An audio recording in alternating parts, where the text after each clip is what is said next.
রান্না পুজো, এই কথাটা আমি অনেক দিন ধরে শুনছি। কি রান্না করছো?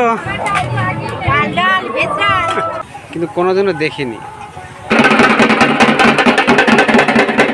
তা আজকে চলে এসেছি সংহতি, যেখানে আমার ভাইজির বিয়ে হয়েছে। প্রত্যেক বছর বলে কাকা আসো রান্না পুজো দেখে যাও, রান্না পুজো দেখে যাও। তো কোনোবার আসা হয়নি, ঠিক আছে। তাই এইবার আসলাম রান্না পুজো দেখতে।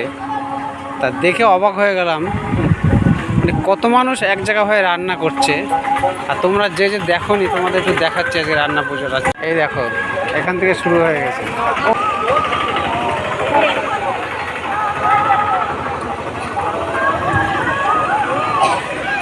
দেখো সব রাস্তার সাইডে বসে বসে সব রান্না করছে। এই সাইডে দেখো, ওই দেখো।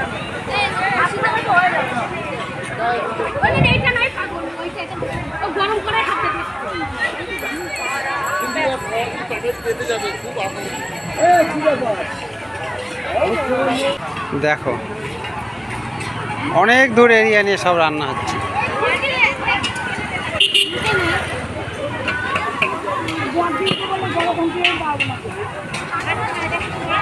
ও আচ্ছা, তুমি কি রান্না করছো? কি কি রান্না করছো এখানে? চাটনি আর আর কি হবে? রাইস হয়ে গেছে? তুমি একা আর কোথায় লো? তো তোমাদের এখানে আত্মীয় স্বজন আসবে না আজকে? সব এসেছে, পরে আসবে এখানে। এটা কি রান্না হচ্ছে? আর কি রান্না হবে? আর এখনো চাটনি, আমের চাটনি আর পাপড় ভাজা। আপনাদের রান্না হয়ে গেছে? না, কি কি রান্না হবে এখানে? এখানে রান্না হচ্ছে ডাল, আচ্ছা বেগুনি, আচ্ছা তারপরে হবে টমেটো দিয়ে, আচ্ছা টমেটো, আচ্ছা বড়ি, হ্যাঁ তরকারি, আচ্ছা। তারপরে চাটনি। তো অনেক কিছু রান্না হবে তো। হ্যাঁ, তারপরে পায়েস, ও পাপড়, মিষ্টি। বিশাল ব্যাপার, তাহলে আমি প্রসাদ পাবো তো? আচ্ছা ঠিক আছে ঠিক আছে।